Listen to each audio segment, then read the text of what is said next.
Hello, everyone. Welcome to Tea with TPS, informal conversations with thought leaders in India and abroad. Today, our distinguished guest is Dr. Azad Moopen, founder, chairman, and managing director of Aster DM Healthcare. Dr. Moopen is one of the most successful entrepreneurs in the UAE, but he does not consider business to be his most important activity. He looks at the medical profession as a profession of service, bringing solace and comfort to humanity. Having started with that process, he has also built a medical empire covering around 7 countries, mostly in the Gulf, and also several cities in India. And his motto is, "We take good care of you." And everybody accepts that the Aster medical institutions take good care of the people. Apart from this, he is interested in education. He is interested in philanthropic activities. He has his foundations. And also, he has won recognition from the government of India. He has been awarded Padma Shri. Not only that, even more significantly, the Pravasi Samman, which has been a recognition of Indian entrepreneurs and social workers abroad. So I'm very pleased that Dr. Moopen has found the time to join us for Tea with TPS. Welcome, Dr. Moopen. Thank you very much. Thanks a lot, Ambassador Srinivas. And this is a great opportunity for me. I really look forward to have this discussion. I have watched many of your episodes, and the way in which you, bring out the experiences of people and showcase it to the world. It is something which I always appreciate, and your capability in, the vocal as well as in writing everything, and the huge knowledge that you have about what's happening outside India as well as in India. I look forward to have this discussion, and of course, along with that, sort of explaining to the people who are watching how and why I could do these things what I have done. Thank you. Very good. Well, this we are doing as a part of a series which I've been doing about UAE at 50. UAE is a young nation compared to India. But in these 50 years, they have performed miracles. And you have been part of it since 1987, I think. So Yes. Since 1987, you have been part and parcel of the growth of UAE. So I cannot think of any other person who can share the thoughts about this country, how it has grown, how India has contributed, how the new relationship with UAE and India are, and so many other things. So we have a limited time, but within that, we would like to talk about it.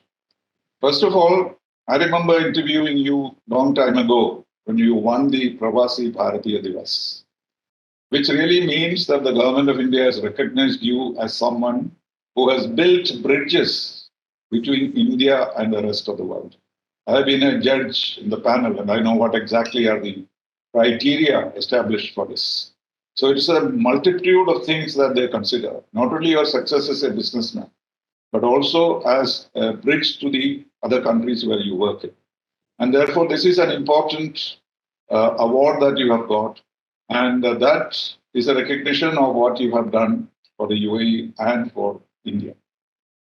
And you were a graduate from the Calicut Medical College. You did his MBBS and Masters. Then you went to Delhi to do a chest diploma. And then obviously you would have had a good practice in India. But how did you choose to go to UAE at that time? 1987, of course, UAE has already grown. The oil revolution had already come. So it was not really a prehistoric time that you went there. There are already signs. But what are the features that attracted you that? Why did you think that this country will prosper and you have a role there? Thank you. So looking back 35 years, that is something quite nostalgic, I should say. Your question, why I chose UAE, in fact, this was a godsend chance for me, and it was not something which I chose by sort of, looking for a job. So what happened is that in 1987, early 1987, I, along with three of my relatives as well as friends from my village, I was at that time teaching in the Calicut Medical College. I was a lecturer there. I was, after being a student there, completing my MBBS and MD, and then was teaching there. So we had a mosque being constructed in our village, and there was requirements for some funding. So I was nominated to be one of the members to visit Dubai and collect some funds for that. This is still continuing. Anybody wants to collect funds, right to Dubai. So that's true. That is very true. Yeah. You are a recipient. Now you must be a giver. That's true. That's also true. What you said is true. So at that time, I came here with others to raise some funds for a purpose, like a philanthropic purpose or for a charitable purpose. And I was so impressed seeing the place. I had thought that when I heard Dubai in 1987, this was like a desert. That was the whole impression. And I was really impressed seeing what is required, what is the situation here. And then we went around and collected funds. And one of the people whom I met was a doctor who was senior to me from Calicut Medical College. His name is Dr. Ali, and his wife, Dr. Aisha, who were practicing in Ajman at that point of time. And they are still practicing. And so he, after meeting me, gave some funds and all. And of course, he was helpful. Then he asked me whether I'm interested to come and be with him and work for him for a few years, because he was planning to start a clinic, and that required a postgraduate doctor. So I said that, let me think about that. And I went back. And I also had noticed at that point of time that there is a significant requirement for good healthcare in Dubai.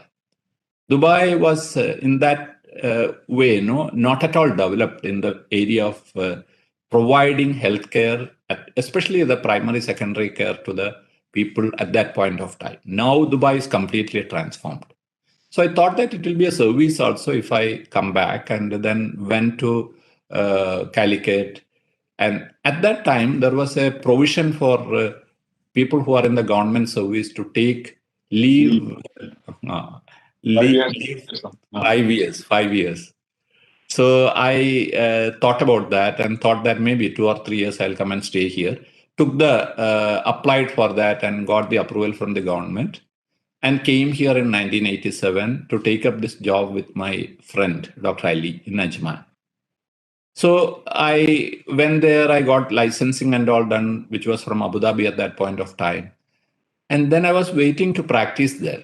Then very surprisingly, my friend, Dr. Ali, he told me that, look, Azad, Ajman is such a small place. It was a sleepy village at that point of time. He was in Ajman, right? He was in Ajman. So he said that, why don't you look at something in Dubai? So I said that, so I was thinking that he is again going to start something in Dubai, and he is asking me to go to Dubai. So I said, that's fine. If you're starting something in Dubai, I can look at that. He said, surprisingly, no. I want you to start something, and why don't you go there? I can support you and all. I was so surprised and shocked. I had no plans. I wanted to be here for 2 years because teaching was my passion. Want to go back and be in teaching profession. Then after 2 weeks of persuasion, and I finally decided to take it up, and that's how I reached in Dubai. So that's something where I always tell people. Your medical education in India, it was not difficult to get the license. Was it well known at that time that this medical education in India is good and there was acceptance? Yeah, definitely. I didn't have any issue in getting the licensing. And the person who at that point was sitting there as the decision maker was also somebody from India, Professor D.V. Nair, who is no more. He was the head of cardiology in Abu Dhabi. And he was actually there, and they all knew that Calicut Medical College and being there, postgraduate and all, it was not difficult. There was no prejudice. No prejudice, nothing. So what I wanted to tell here is a little philosophically, what I wanted to tell is that it's not actually something which you plan that happens in your life. I wanted to be in Ajman, go back to India and be in the medical college. And God pushed me to Dubai through Dr. Ali, in the form of Dr. Ali, and made me come to Dubai and establish something which, of course, grew later into a large network, which now has become quite big. You started off with a clinic in Dubai? I started off with a clinic, just a single doctor clinic in Dubai. And that was how we started. And so I really think that maybe even the purpose for which I came here, the charity and philanthropy which was attached to it, had the blessings of Almighty. And that might have been the reason for me to be successful and reach a position where now we have large number of doctors, nurses, paramedics, 24,000 people spread across 7 countries, 460 or 470 establishments. And all this happened because of that blessing from Almighty. Otherwise, I would have been in Calicut Medical College, happily teaching and retiring at the age of maybe 60. And then that would have been my fate. And that's completely different now. I can understand. But this is true of everyone, isn't it? There are twists and turns in your life for which there is no real explanation. There is already somebody up there ordering your future.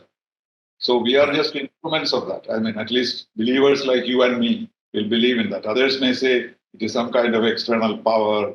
They may not consider it God. But whatever it is, there is a power which guides you in unexpected ways and in unexpected circumstances. This is absolutely true. But were there lots of Indians in UAE at that time already? Yeah. There were large number of people, mostly manual laborers who were attached to the port here, which was quite big even at that point of time. Dubai, it was Dubai port, not the Jebel Ali, and large number of them. And they were the initial customers, and they were the people who helped me to start practice. They sort of became my, promoters and ambassadors, and so. Quite quickly, I could establish a practice, and then, of course, after that, grow the clinic. We started adding other doctors, and then after a few years, started a pharmacy, and that's how this whole story started in 1987. But by then, there was already a certain amount of comfort that the Emiratis felt about Indians and particularly Keralites. Was it true? Did that help you in the initial process? Yeah. Huge amount of comfort and confidence, especially healthcare area, because they knew that they all used to come to Bombay or to other places, Meerut and places like that for treatment. At that point, their parents or they themselves were visiting India for better treatment because UAE didn't have too much of those facilities. So they had significant confidence in the Indian doctors and Indians generally, not only doctors. And so that was a good thing. And I am very proud that the association that I started 35 years back with a person who helped me. At that time, there was this requirement for having a sponsor to start anything. You couldn't own anything here. It was 100%. Has it changed now? Yeah. It went to from 100% local ownership to 51%, and we could own 49%. And about 3 years back, they changed that also, and now they are allowing you to have 100% ownership. So you can have your own ownership. You don't need to have a promoter. No, it's not required. And in any case, that's a liberalization is in the process. Because now what is happening in UAE, from what I hear, is something dramatic. Many changes happening there. True. But from that time onwards, you must have observed the ways in which this government and the leadership functions. Of course, it is not a democracy in the sense that we understand it. It has its constraints. It is a basically a family kind of establishment. But there must be certain features in them that you may have noticed. That has attracted the support of the people generally, and at the same time keeping them disciplined. And what are the things that one can learn from them, in your opinion? Yeah, that's a fantastic question, and I am always excited to discuss about that. So I think that the most important thing, and it's a huge advantage of having somebody able to take the decision and move forward instead of a lot of people getting involved. We definitely have advantages of being a democracy, but when it comes to a decision making, something like what happened, for example, in China, command economy, or in Singapore, where it was all more like a dictatorship, even though. So that all led to the huge growth of these countries. Like that, here you have a benevolent monarchy. Benevolent monarchy who decides and takes things forward. And that benevolent is very important. And that is the most important thing which has helped UAE, according to me. No. That is a crucial thing. But I have noticed that people who are generally not so disciplined in Kerala, they suddenly become very disciplined and very organized and very hardworking when they reach UAE. So people say that once a Malayali gets onto a plane and he lands in UAE, he becomes a changed person. Haven't you noticed that? Yeah. No, that's very impact on you. Yeah. No, that's very true. We all always quote these examples of this is different when anybody reaches here, they get into a system, and they are also sort of. Now there are some limitations, boundary lines which are drawn, and you have rights. At the same time, there are responsibilities also, and you can't cross that. You can't do anything that you want, but you can do things which are allowed and which are fairly good guardrails where people are doing what they want, and they can have a very, safe at the same time free life here if they are,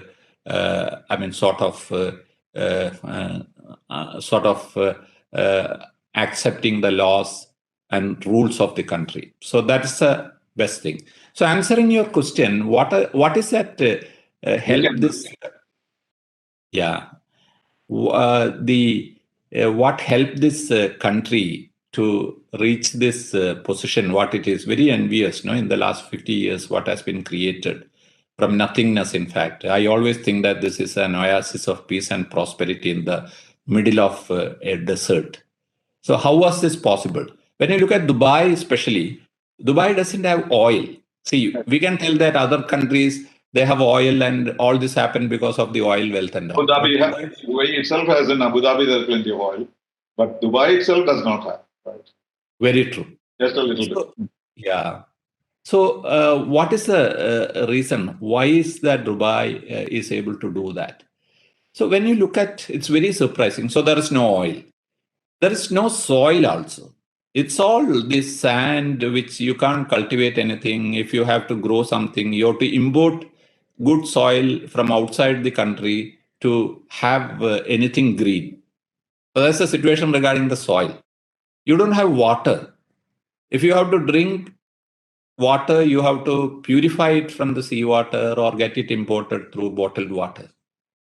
And very surprisingly, you don't have the people here. 88% of the people in UAE out of the 10 million are people who have come from outside. Yes.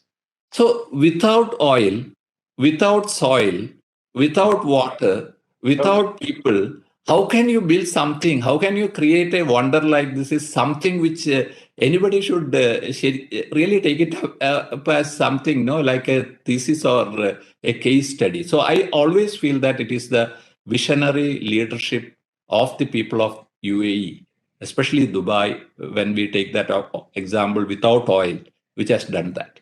So comparatively with other Gulf countries, Dubai or UAE generally seems to be more liberal in many ways. Religion, people are allowed to practice. There is not much of a control on alcohol. Some of the things that you see elsewhere. So that means they have a liberal minded also in very many respects. And so perhaps the kind of ability and efficiency of the Indians combined with the kind of discipline and order that they have, I think it made a major contribution. But this has been studied. So many people have studied the development of Dubai. It is considered a miracle. Even today, they're already at the end of the 21st century in terms of planning. They are talking about the 100th anniversary of UAE already. They're planning like that. And there are so many uncertainties, but still it does not seem to deter them. And so, do you think that the Indians have a future? Maybe our profile of the Indian population may be changing. Earlier, it were mostly unskilled workers, then became skilled workers, then became white collar jobs. Then we have millionaires like you. So there is a very different profile of Indians in Dubai. And so this combination has created this miracle. I'm sure you will agree with that. No doubt. You rightly said that. So when we came here, as I earlier mentioned, we had mostly manual laborers, blue collar workers and all, and very few people who were having white collar workers and all. So people used to say that it is ABCD. ABCD is Aya, boy, cook, driver. So that has changed into auditors. Coolies, in simple words, we were called coolies in some other countries. Very true.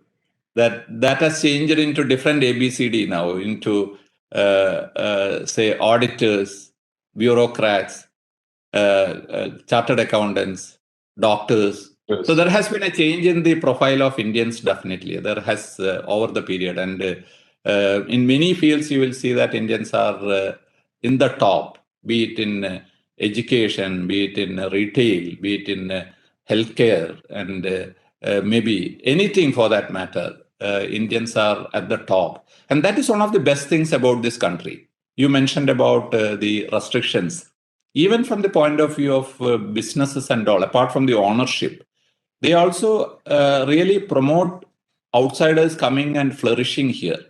There's no amount of restriction or even jealousy at the by the local population that somebody who is coming here is thriving. They really like that, and they want people to thrive here. That's the reason why people are thriving, and that is helping the country also to thrive. And business friendliness, I suppose, is one of the secrets. Because right. Getting a license or starting a business, and they're quite flexible, it looks. Is it true, or did you have a lot of difficulty in establishing your institutions? Growing? No. Was it easy? So initially, it was all paper, pushing paper like anywhere 35 years back. But even at that time, when you compare to doing things back home and here, it was easier. Now it has become so much digitalized. Everything happens by just by sitting at home. You don't even have to go anywhere to get things. Most of the things are online, especially government services. So, like what you said, the ease of doing business is something which really makes whatever we said easier, and that is something which has attracted large number of people here. And they changed the policies also. They started, like what I said, giving 100% ownership. Then they started giving long-term visa, like the golden visa for 10 years for investors. People started coming here because of that stability for their children's education and things like that. They are giving now citizenship to people who have the knowledge as well as the capability, and they want such people to be here forever. And all these are happening, which are very forward-looking things, which are attracting people to this country. And most recently, after the signing of the Abraham Accords, which brought Israel into the field, and generally Westerners, they have become more comfortable. And therefore, do you think the pace of development has accelerated in the last 8 years? Yeah. No, what you said is true. I've not been to Dubai in the last 2 years, so I don't know. But people say that it has really changed the approach. Even the possibility of working on Fridays. It was unthinkable for a Muslim country to say Friday we are going to work and take holiday on Sunday, which is meant for the Christians. It's a revolutionary change. People don't seem to, realize it. We take it for granted. But things like that are happening. And imagine India, United States, and UAE. And UAE are in the same group of a security dialogue at the moment.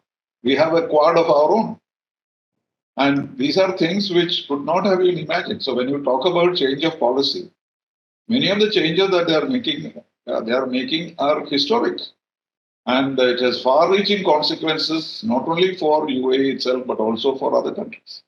So it's an amazing situation. It must be quite exciting. Yeah. No, regarding this, the change of the week, that they are very practical people. This is the Abraham Accord and all, and welcoming the Israelis to a country was something extremely difficult. And they did it, and people were all surprised how this is possible. But it was taken in such a way that this people all really excited when we speak to either to the local people or people here.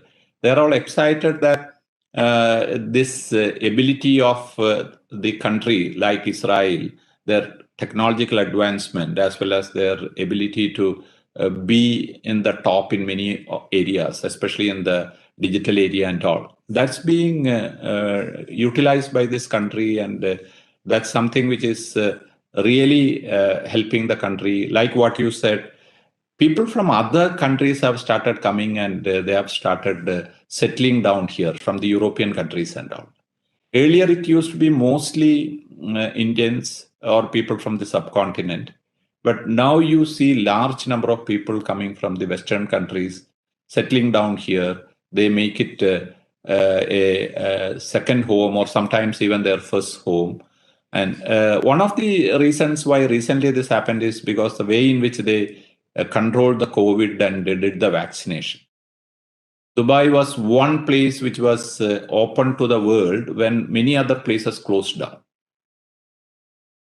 So that really helped them to improve their image, and they conducted the expo in spite of all the threats of COVID and all. And so I was coming to that because that's a major aspect that we have to discuss as to how they managed it as different from many others. And that's another point. But let me ask you a little bit about India-UAE relations. You are in touch with Indian leadership as well as UAE leadership, etc. So after the advent of BJP government, ironically enough, the relations improved even more. So that was something which was not expected, because they would say, oh, how about Hindutva? How about this, that, and that? And you said something about the practical nature of UAE. So I remember those days I asked quite a number of people in my interviews, etc., how do you see it? They said, yes, we have the best relations with the United States. We don't agree with them on anything. So that was the answer I got, because American policy towards the Middle East, towards various things, colonization, imperialism, none of it UAE accepts. But they have the best of relations with UAE. So he said, why can't we have good relations with India? I didn't believe it at that time. But look at what has happened since then. They are investing even in Kashmir. I mean, amazing. And the temple in Abu Dhabi. So these are things we could not imagine. So obviously, there is something at work which is very, very interesting. And as far as Westerners coming, do you think there is a challenge from that? Do you think the Indians will suffer on account of this migration of the Westerners and their technology, or you will be able to hold your own? Yeah. So answering your first part of this question, the India-UAE relationships, like what you said, it has gone to a level from what it was just cultural relationship between the people and all, went to the level of people, leadership connect at some point. So it was so surprising. In nearly 25 years or so, there hasn't been a visit by an Indian Prime Minister to UAE, which is so surprising. This is a country which has got 40% population are Indians. but nobody from India had bothered to come here, the leadership level.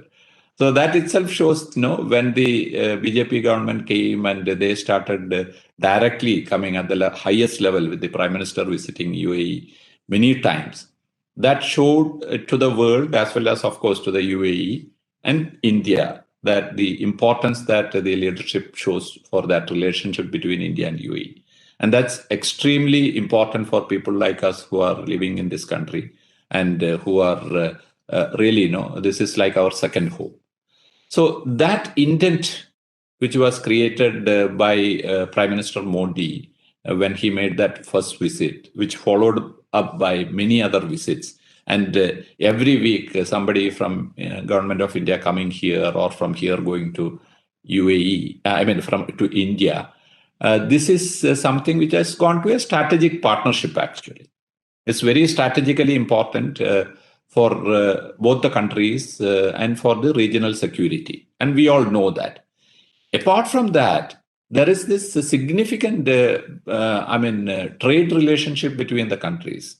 India is the second largest trade partner for UAE. And for India also, it's a major place to which India exports.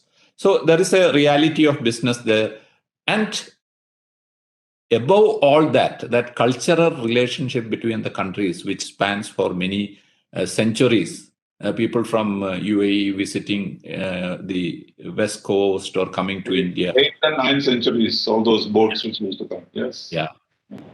So all that together, this has cemented into a relationship which is very, very close. And I don't think it is going to have any impact on the people coming from Western countries or from other places.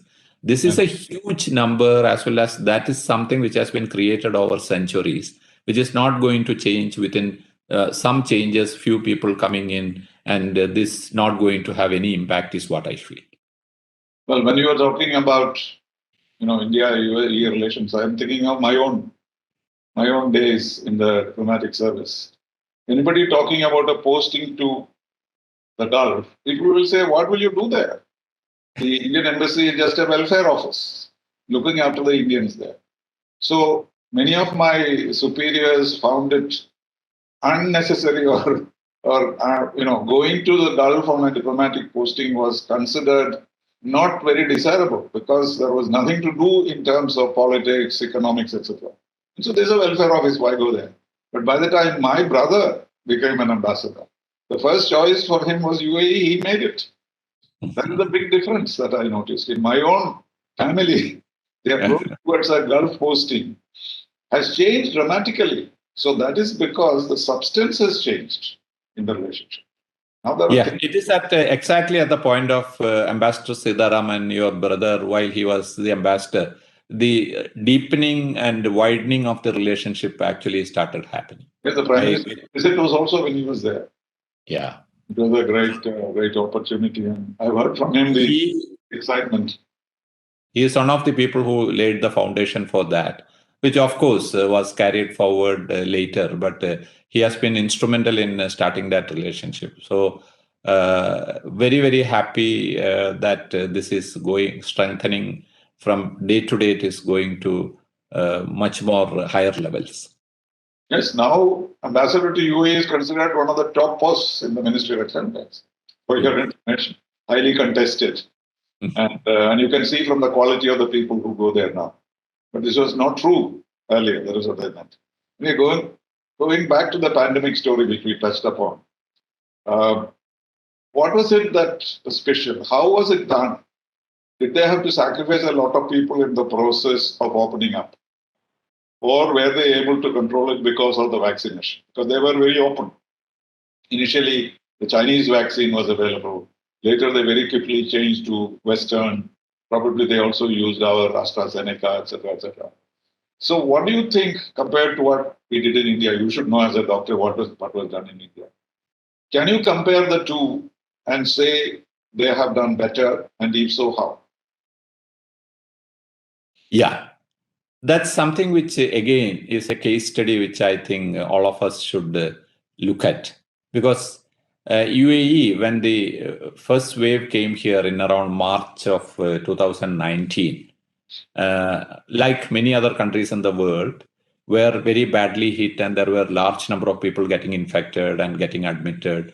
So at that point, in many countries, including Western countries as well as in India and all, there was an overwhelming of the healthcare services, and people were not having sufficient ICUs, not sufficient oxygen, and things like that. We all saw that. What this country did, the leadership here did, was really amazing.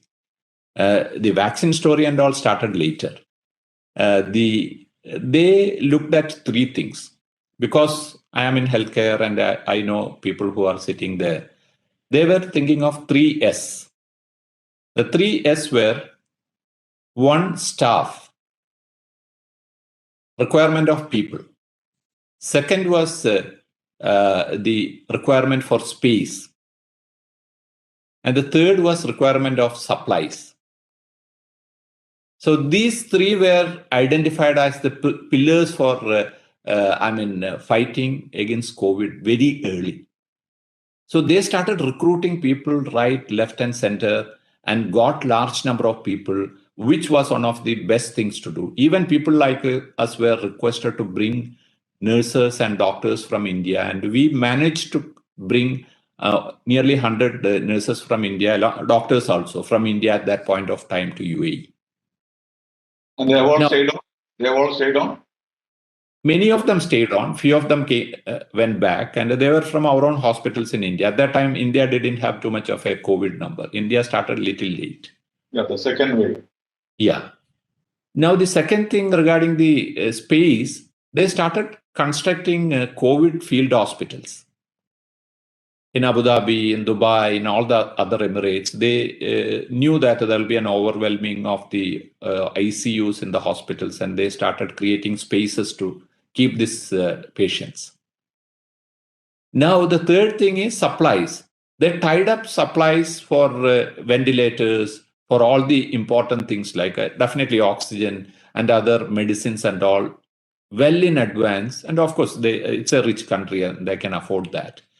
And these three really helped in containing that, because we didn't have any treatment at that point of time. It was just support, how to keep people alive in the ICUs and things like that. And these really helped in containing the COVID first wave, and reducing the mortality significantly.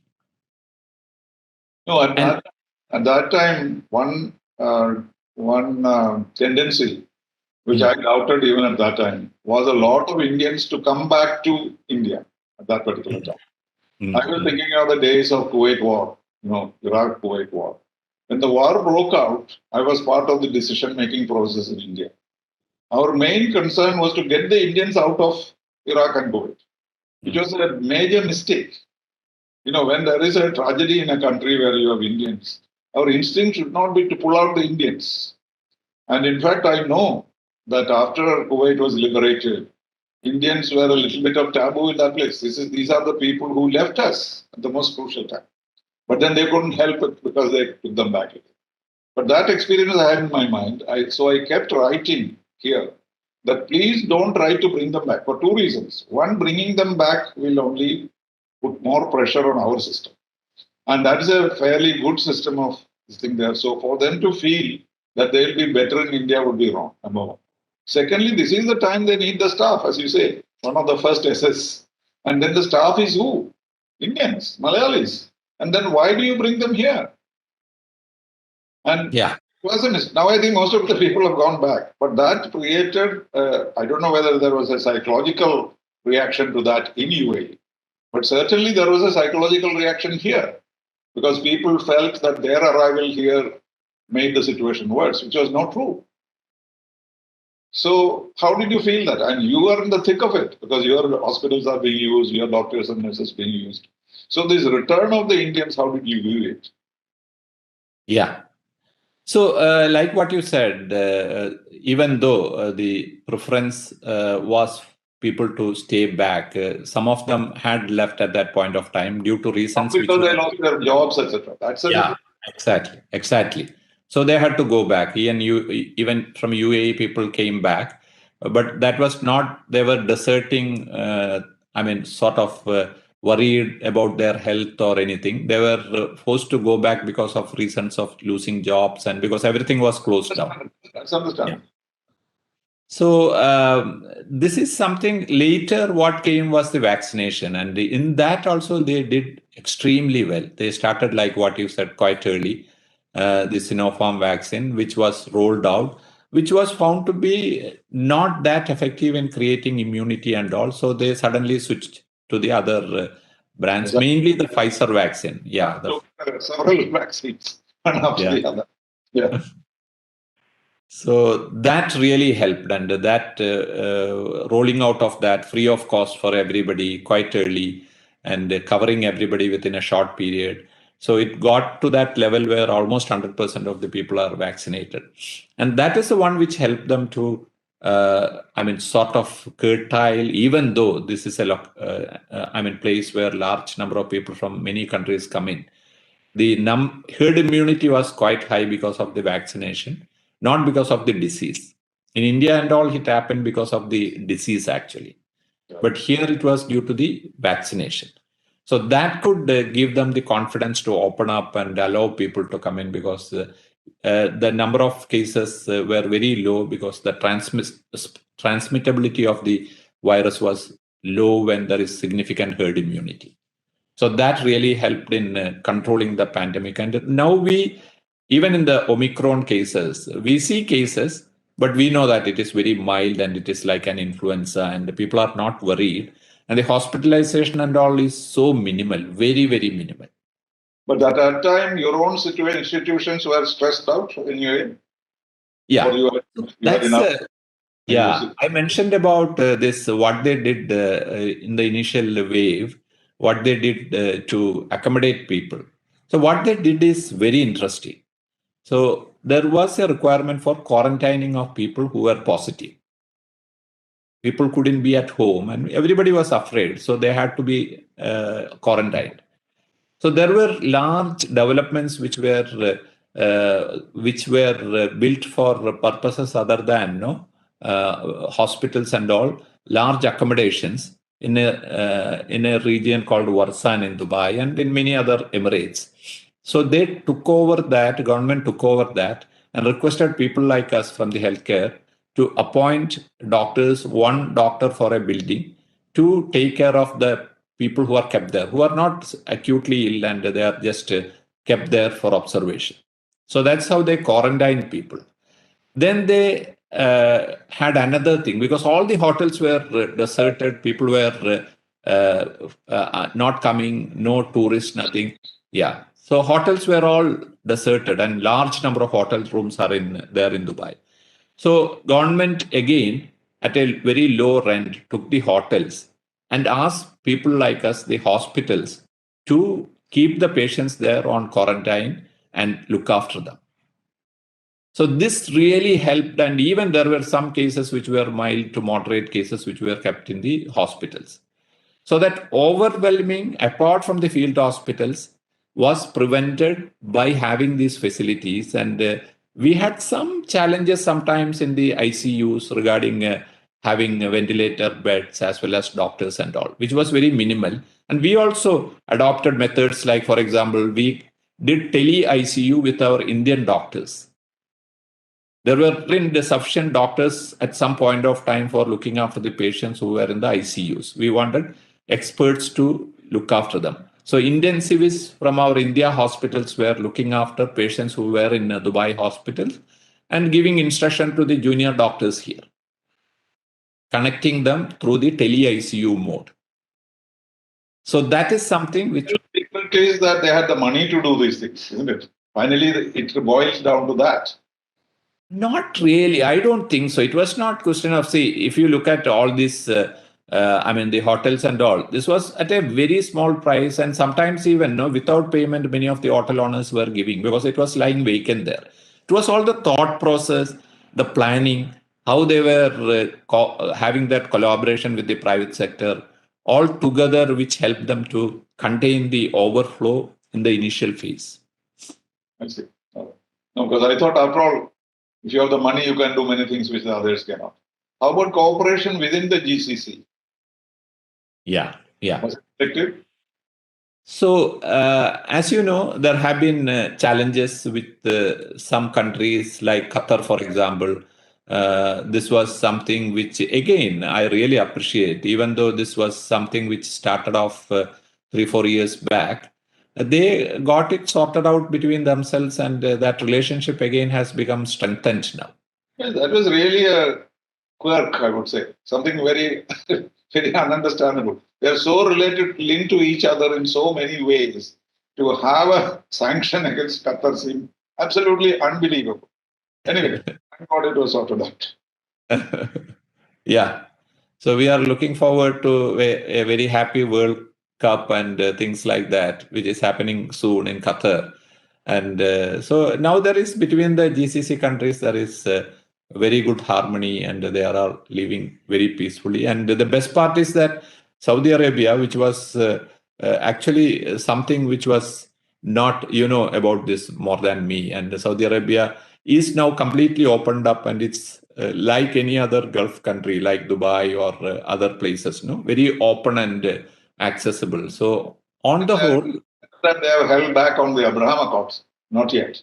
Right? yeah, But the very fact that they have encouraged others to do so and that they are dealing with Israel in a practical manner shows that the future would be the same as yeah, far as their relationship with the West also is concerned. They're probably holding back simply because of the Palestine issue. And true. that is something I remember in 1979. Egypt was the first country to make peace with Israel. And I was in Havana for the Non-Aligned Summit. And the proposal unanimously by all the Arabs was to expel Egypt from the Non-Aligned movement. That was the reaction. And how much we have traveled since then. And at that time, it was India, Yugoslavia, Algeria, and Cuba. We were the 4 countries who saved Egypt from total damnation by the Non-Aligned. I have lived through this history, and I cannot imagine the transformation that has taken place. So Saudi Arabia, perhaps this particular element about Palestine, they feel responsible, as the site of Mecca and whatever. That kind of historic obligation. I think beyond that, I do not think that they have any hesitation dealing with Israel or with the West, which is a good sign. Okay, coming back to your own activities, I know you are very much interested in education. You were present in the conference we held at the Global Education Meet. Of course, it ended up in a rather unfortunate situation, as you know.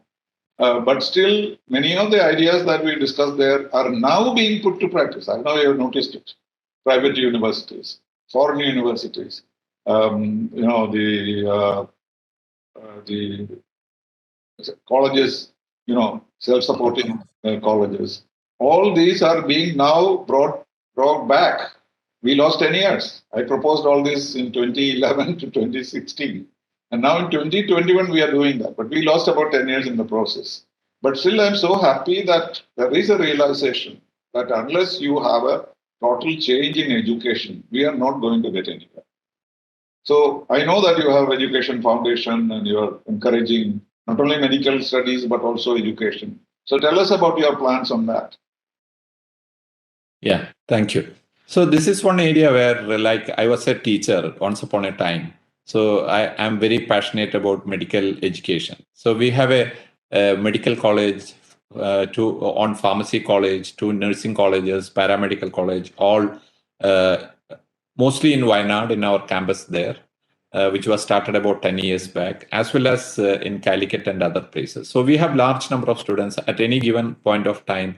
There'll be about 2,500 to 3,000 students in the system, starting from diploma course to postgraduate education to PhD training and all. So there's a large, so this is required for us. This from the point of view of the business also, this is required because there is a dearth of qualified healthcare, workers. So we want to create a pipeline where usually we are receivers from that pipeline and we don't supply anything. That's a situation with any healthcare provider. But we want to be also a provider of that, and where we want to create at least 150 doctors now who comes out of the college every year. Now we have started post-graduation also there, plus nearly 200 nurses, 150 pharmacists. So that is something which helps us as well as helps others. So that was the whole idea. And of course, this is a helping the country, helping the person who is getting that education. So it's like we always tell, now, if you can teach someone to do something instead of giving him something, that's the best thing that you can do. So I'm very passionate about education. So that's really going in a very good way. And we have now, 10 years we struggled, and we had even at some point of time thought of giving the Wayanad Medical College to the government, and we were having discussion, but we decided not to because of many reasons, including the government was not ready for some of our requests, like keeping the name or having any say in the management and things like that. Same thing what you were telling again, no, regarding that the sort of hesitancy in allowing the private sector to come into such areas. So whatever is, we anyway are in a very good place now, and we in fact that is something which I just wanted to share. Recently, my family wanted the name of the medical college, which was earlier DM WIMS. DM is Dr. Moopen, but it is called DM. WIMS is Wayanad Institute of Medical Sciences, to be changed into my name, because they thought that there has to be at least one institution to leave behind a legacy. Because I was a teacher and I have created nearly 450 institutions in the world. So finally, we got that name approved, and it has been approved by the government as well as the Kerala University for Health and Allied Sciences, and we have changed the name of the college. Only for the college, yeah. no. Aster is not going to change. No. Just for the medical. What is Aster? Aster is that was a brand which was created 12 years back, which is a name of actually a flower. Aster is a flower, and this is a very neutral name which can go into any country. And so we thought that will be good. And Aster also is something related to star, asterisk. So and it has to be something which is easy to say. So when we took a branding consultant at that point of time, they gave us 60 or 70 names, and out of that, after shortlisting, finally we came to Aster. This was about 12 years back. Medicity is also yours, isn't it? Yeah, Aster Medcity, yeah. No, I just wanted to... It was also invented by you, or somebody else used it before. Medcity, in many places there are Medcity actually. Now there are. Was it from you? Yeah, I think at that point... That's true. We started that. So I also wanted to tell you that now, as you are at Trivandrum, and Ambassador Sitharaman also, we are coming to Trivandrum. That's one place where we are shortly coming with our a large hospital there. Yeah. So how about other forms of education? How about science and science colleges, etc.? Are you thinking of them? Yeah. So I am not directly doing it as my own. I am the chairman of an association called SAFI, Social Advancement Foundation of India, which has established a large campus in Varayur in Malappuram district. So there is an arts and science college with postgraduate education and all, where we have 1,600 students. And recently we have, looked at ways in which this can be made into a much more, higher level institution. It could become a university. Now it's open. Yeah. That's what we are looking at. Initially deemed university and then later a university. Because if you become an accredited college, then it has all kinds of confusion. Even the autonomous colleges are not allowed to function. Yeah. But the very fact that this government has accepted it in principle, which they hated me for it. but now they have come around to the same view. Because if you don't do that, where will you find the inputs for education? At least 50% should come from private sector. Otherwise, there is no way we can build a good education system here. So people like you must exploit that and set up a good institution. And I'm involved with 2 institutions which are trying to become universities. And this is the trend now. And the more private universities we have, the better it will be. And finally, about our philanthropic activities. Of course, these are all philanthropic what you're doing. But other than that, what else are you doing? Yeah. So regarding this educational, what exactly like what you said, we are looking at becoming a deemed university or a private university as government will allow. We in fact met the Honorable Chief Minister, the Safi leadership team. I also met him on 16th of last month and gave a representation to allow us to go to that level. We are having sufficient funds for that every whatever growth is required. So he said that this is work in progress and they are putting up the rules regulations to allow, and definitely he will Oh, well, look we at had it. prepared even a bill for assembly. No, they don't have to do anything. Yeah. Top expert from India, we had prepared even a private university's bill. If they just change the name and put the commas in the right places, you can have a bill. So much ready for the last 10 years. Yeah. And I really appreciate what you have done in this area. You were 10, 15 years back, not trying hard for this, and you are one of the victims of at that times, the activism and all. So what you have done is now being like many things. People were against computers when it started. They threw away computers. People were against private medical colleges. Now we have 15 private medical colleges, which is providing excellent service to people as well as producing maybe 2,500, 3,000 doctors every year. So these are all, now we realize that the importance of this after 10, 15, 25 years. That's what Kerala is. But in spite of all this, we are really developing and we are proud of what Kerala is doing. And we are so proud about the healthcare system of Kerala, the educational system of Kerala, and the social life and the governance. We are so happy and proud about that. That's all. Yeah. So answering your question on philanthropy, I just wanted to submit that as a family, we have significant sort of equity in philanthropy. So when I got the Padma Shri in 2012, we announced that we will dedicate or we will earmark 20% of our wealth for charity. So to fulfill that, we did two things. One, we started the medical college, which is a completely not-for-profit activity. Yeah. And whatever comes out of that, if at all, at some point there is a free cash flow, which is not happening now, we'll be spending it for either education or other charitable purposes. We have invested significant funding there, some 500 crores of rupees. And so that's charity. Now, we also have now set up a trust in the family's name, where the rest of whatever we promised is being kept there, and that money is being utilized will be utilized for charitable purposes. This comes out of what is called the CSR, right? Yeah.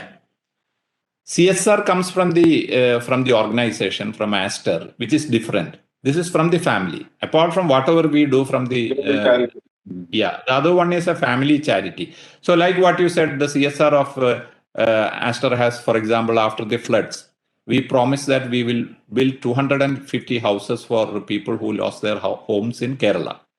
We have already handed over 158 houses. The 100th house was handed over by the Honorable Chief Minister. Now we have constructed another 50, 60 houses. And other houses are in progress, and we'll be completing the 250 houses by the middle of this next calendar year. So this is a big project, investing some 15 crores of rupees, and each house costing 5 to 6 lakhs of rupees. And that whole thing we have fulfilled.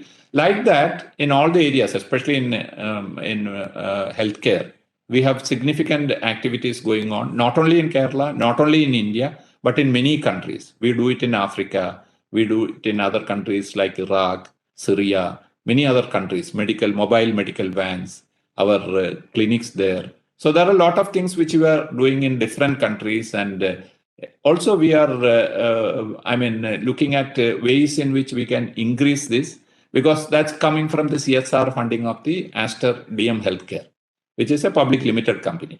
But from the family side also, we are supporting the Aster DM Foundation as well as doing our own things, which is treatment support and things like that. So we are, we want to give back, because God, when I look at it from the point of view of my own accomplishment, God has been so kind to me.